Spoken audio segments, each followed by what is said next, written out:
15.5 বছর যারা ছিল তাদেরও তো এত বড় দুঃসাহস হয়নি। সুতরাং এদেরও দুঃসাহস হতো না। এদের পেছনে রাঘব বোয়াল কারা আছে আমরা জানি। আপনি চিন্তা করতে পারেন, এই যে 26টা কোরআনের আয়াতের বিরুদ্ধে কেস দিয়েছিল ইন্ডিয়া, সেই প্রসেসে 13 কত হয়? ওরা 26টা দিয়েছে, এরা হাত দিয়েছে। এটা তো একটা মামলা, এরা পাল্টিয়ে ফেলতে চায়। এগুলো যতগুলো দিয়েছে সব আমি কোরআনের আয়াতের সাথে মিলিয়ে দেখলাম, সব কোরআনের বিরুদ্ধে। এজন্য রব হিসাবে আপনি যদি বলে ফেলেন যে আমার রব আল্লাহ ছিল, আল্লাহর ফেরেশতারা মানবে না, বলবে কি বললি? একটা আইন তোর দেশে ছিল না, আর কি করে বলিস আমার রব আল্লাহ?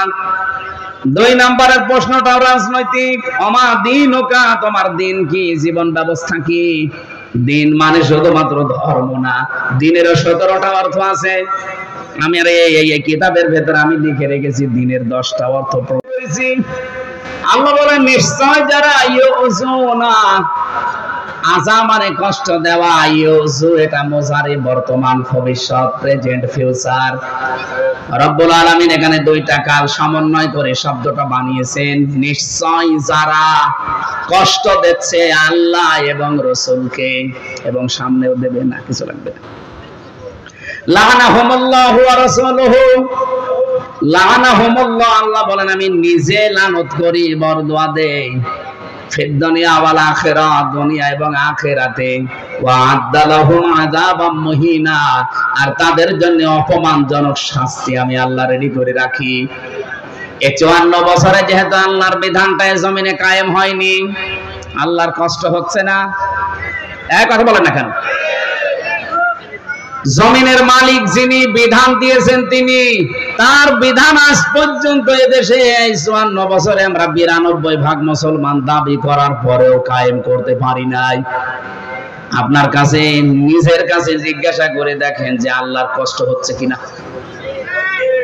আল্লাহ দিয়েছিলেন এইটাই পৃথিবীতে জমিনে কায়েম করার জন্য, একটা বিধান আজ পর্যন্ত কায়েম করতে পারলাম না।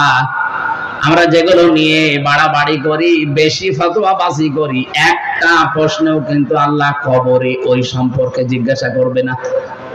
আপনি নামাজ নিয়ে বাড়াবাড়ি করছেন, হয়তো নামাজের সিস্টেম নিয়ে, মোনাজাত নিয়ে, আমিন নিয়ে, বিভিন্ন রকম জিনিস নিয়ে আজ বাড়াবাড়ি ছাড়াছাড়ি আছে না নেই? রোজা নিয়ে আছে, হজ নিয়ে আছে, যাকাত নিয়ে আছে, অথচ একটা বিধান সম্পর্কে এখনই মরে গেলে আমার আল্লাহ একটাও জিজ্ঞাসা করবে না। প্রথম নাম্বারে যে প্রশ্ন, সেটা কিন্তু এই রাজনীতির প্রশ্ন। যারা কোরআনের কথা শুনলে রাজনীতি মনে করেন যে হ্যাঁ এটা রাজনীতি হচ্ছে, হ্যাঁ আপনি শোনেন, এখনই মরে যান। মার রব্বুকা, তোমার রবকে। 15.5 বছর যারা ছিল তাদেরও তো এত বড় দুঃসাহস হয়নি। সুতরাং এদেরও দুঃসাহস হতো না। এদের পেছনে রাঘব বোয়াল কারা আছে আমরা জানি। আপনি চিন্তা করতে পারেন, এই যে 26টা কোরআনের আয়াতের বিরুদ্ধে কেস দিয়েছিল ইন্ডিয়া, সেই প্রসেসে 13 কত হয়? ওরা 26টা দিয়েছে, এরা হাত দিয়েছে। এটা তো একটা মামলা, এরা পাল্টিয়ে ফেলতে চায়। এগুলো যতগুলো দিয়েছে সব আমি কোরআনের আয়াতের সাথে মিলিয়ে দেখলাম, সব কোরআনের বিরুদ্ধে। এজন্য রব হিসাবে আপনি যদি বলে ফেলেন যে আমার রব আল্লাহ ছিল, আল্লাহর ফেরেশতারা মানবে না, বলবে কি বললি? একটা আইন তোর দেশে ছিল না, আর কি করে বলিস আমার রব আল্লাহ? 2 নম্বরের প্রশ্নটাও রাজনৈতিক। অমা দিন ওকা, তোমার দিন কি, জীবন ব্যবস্থা কি? দিন মানে শুধুমাত্র ধর্ম না, দিনেরও 17টা অর্থ আছে। আমি আর এই কিতাবের ভেতরে আমি লিখে রেখেছি দিনের 10টা অর্থ প্রধান। একটাও আমাদের সাথে কবরে গেছে, মিলছে না। আর আপনি কথা শুনলে শুধু রাজনীতির গন্ধ খোঁজেন। যেদিন ধরা খাবেন ওই দিন আমার কথা মনে হবে। বলছে ঠিক। 3 নাম্বারটা রাজনৈতিক প্রশ্ন। ওমান হাজার রাজুল, এই লোকটা কে ছিল? আপনি যদি বলেন ও হাজা নবিয়ুনা মুহাম্মাদুর রাসূলুল্লাহ, ইনি আমাদের নবী মুহাম্মাদুর রাসূলুল্লাহ, এবার ওনার জীবনটা আল্লাহর ফেরেশতারা সামনে নিয়ে আসবে। ওনার 1 থেকে 63 বছরের ভেতরে অন্তত 40 থেকে 63, এই 23 বছর মাস্ট বি আপনাকে মানাই লাগবে। কি কথা বলছেন না কেন? যারা আলেম ওলামা আছে বলেন তো, 1 থেকে 40 বছর পর্যন্ত যদি আপনি রাসূলকে না মানেন কোনো অসুবিধা নেই, কিন্তু 40 থেকে 63 যেই দিন উনি নবী হয়েছিলেন ওই দিন থেকে মৃত্যুর আগ পর্যন্ত 23 বছর 1 সেকেন্ডও বাদ দিতে পারবেন না। অনেকে বড় হুজুর আমরা 13 বছর মানি, খালি মার খেয়েছে আমরা খাবো, কিন্তু বাকি যে 10 বছর উনি মার দিয়েছে এটার ভেতরে আমরা নেই, এটা রাজনীতি। কেন 13 বছর মার খেয়েছে রাজনীতি মনে হয় না, আর 10 বছর মার দিয়েছে রাজনীতি মনে হয়। আমার মনে হয় এই পাগলগুলোকে পাবনা ছাড়া আর কোনো জায়গায় পাঠানো যাবে না। আমার ভাইরা, আপনি রাজনীতির গন্ধ যাই খোঁজেন না কেন, 3টা প্রশ্নই কিন্তু রাজনৈতিক। আইনদাতা মাদিনকায়ের বাস্তব অর্থ হচ্ছে তোমার জীবন ব্যবস্থা কি ছিল। 3 নম্বরে যে প্রশ্নটা রাসূলকে দেখিয়ে করা হবে এর বাংলা অর্থ হচ্ছে তোমার নেতা, তোমার আদর্শ কে ছিল। একটা আমাদের এই প্রশ্নের জবাবগুলো ঠিক নেই।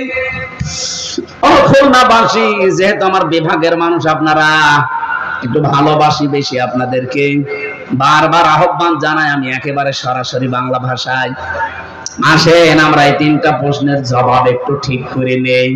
একটাও যেহেতু ঠিক নেই, কি নিয়ে আপনি হাঁটতেছেন কবরের দিকে? ফাইনা তাযহাবুনা ইন হুয়া ইল্লা যিকরুল লিল আলামিন। কোন দিকে যান? ফিরে আসেন আল্লাহর এই জিকির কোরআনের দিকে। আসা যাবে না? এই বলেন আসা যাবে না? যে কথা তুললাম এই জায়গা থেকে, বাংলাদেশের যে দরবারে যাবেন আমি নিষেধ করি না, কিন্তু যে দরবারে কোরআন নেই, কোরআনের কর্মসূচি নেই, ওই দরবারে গেলে আপনাকে খারাপ বানিয়ে দেবে আল্লাহ নিজে। এর প্রমাণ হচ্ছে কুষ্টিয়ার লালনের মাজার, ওটা একটা দরবার। এই খুলনা বাগেরহাট যশোর থেকে কত মানুষ যাচ্ছে তো ভালো হওয়ার নিয়তে যায়, কিন্তু ভালো হওয়ার পরিবর্তে ওখানে আরো মানুষ খারাপ হয়। খারাপ হয় এই কারণে, কারণ ওখানে 2-1টা আইন যদি হাংসিক একটু চলেও, নারী কমিশনের নাম নিয়ে এই শয়তানরা আরো সব পাল্টিয়ে দিয়েছে। কে কি দিয়েছে শয়তান পর্যন্ত আমার মনে হয় এখন হাসতেছে যে এ কি গো, আমিও তো এত নিচে নামি নাই। ওদের 318 পৃষ্ঠা আমি পুরাটা পড়েছি, এই 7-8 দিনে পুরাটা পড়ে আমি এতটুকু পেয়েছি যে ওখানে 13টা কোরআনের আয়াত ওরা ভুল ধরেছে। আলালাহুল খালক ওয়াল আমর আয়াতটা ওরা পাল্টাতে চায়। ওরা বলছে দেহ আমার, সিদ্ধান্ত আমার।